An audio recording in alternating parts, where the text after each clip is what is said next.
बिस्मिल्लाहिर्रहमानिर्रहीम। रेस्क्यू 1122 में 2026 की नई भर्तियां आ चुकी हैं, लेकिन क्या आप जानते हैं सिर्फ फॉर्म जमा करवाना, अप्लाई करना काफ़ी नहीं है। तहरीरी इम्तिहान की परसेंटेज क्या होगी, दौड़ कहाँ होगी और इंटरव्यू के लिए आपको कहाँ जाना पड़ेगा। आज की इस वीडियो में मैं आपको फॉर्म जमा करवाने से वर्दी पहनने तक के वो 6 सुनहरी मराहल बताऊंगा जो आपकी कामयाबी की जमानत होंगे। अगर आपका ख्वाब भी इंसानियत की खिदमत करना है तो ये वीडियो आपके लिए है। सबसे पहले हम बात करते हैं पहले मरहले की। तो सबसे पहला मरहला होता है हमारा तहरीरी इम्तिहान यानी कि रिटन टेस्ट। रिटन टेस्ट तहरीरी इम्तिहान इस मरतबा CTS ले रहा है।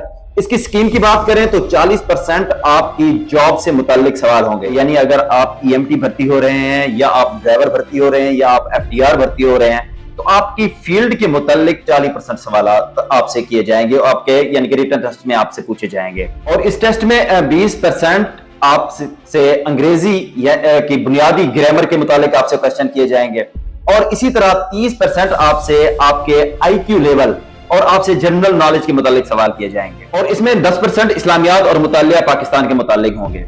खास बात यह है कि ये आपके मुंतखब करदा एड्रेस के करीबी सेंटर के ऊपर आपसे टेस्ट लिया जाएगा।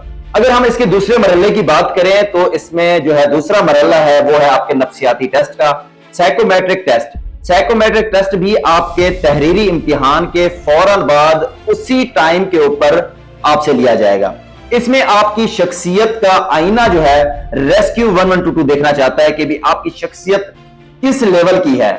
आप पॉजिटिव यानी कि मुस्बत सोचते हैं या नेगेटिव माइंडेड हैं।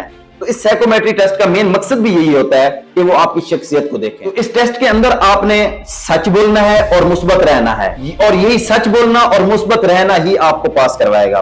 अगर हम इसके तीसरे मरहले की बात करें, जब आप तहरीरी इम्तिहान पास कर लेते हैं तो बारी आ जाती है मैदान जंग में फिजिकल टेस्ट की। मतलब कि आपकी जो दौड़ है वो तकरीबन 1.6 किलोमीटर जो आपने सिर्फ 8 मिनट के अंदर तय करनी है।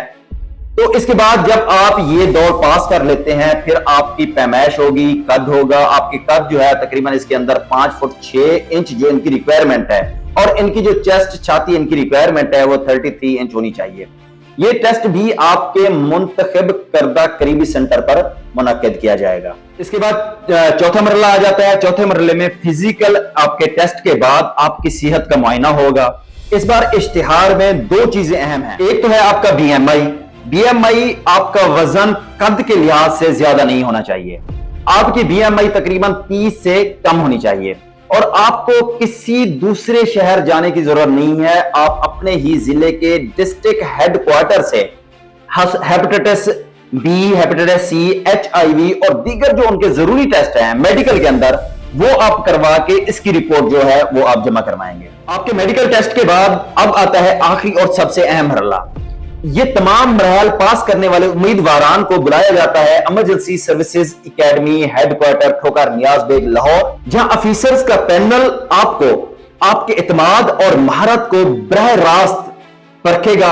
याद रखें, यहां तक पहुंचने का मतलब यह है कि आप कामयाबी के बहुत ज्यादा करीब हो गए हैं। जब ये 5 मरहल कंप्लीट हो जाते हैं उसके बाद फाइनल आपकी लगती है मेरिट लिस्ट। इंटरव्यू के बाद आपकी मेरिट लिस्ट लगेगी और फिर शुरू होगा आपका असली सफर, यानी कि एकेडमी रेस्क्यू 1122 की एकेडमी में ट्रेनिंग और फिर आपके कंधों के ऊपर रेस्क्यू 1122 की वर्दी। तो आपके लिए मशवरा है कि अभी से तैयारी शुरू कर दें और इंशाल्लाह हम अगली वीडियो के अंदर आपको EMT की, रेस्क्यू ड्राइवर्स की और FDR की मुकम्मल पेपर्स की तैयारी करवाएंगे। अगर आप भी पेपर्स की तैयारी करना चाहते हैं तो कमेंट में अपनी जॉब का नाम सेंड कर दें। मिलते हैं अपनी अगली वीडियो में, तब तक के लिए अल्लाह हाफिज।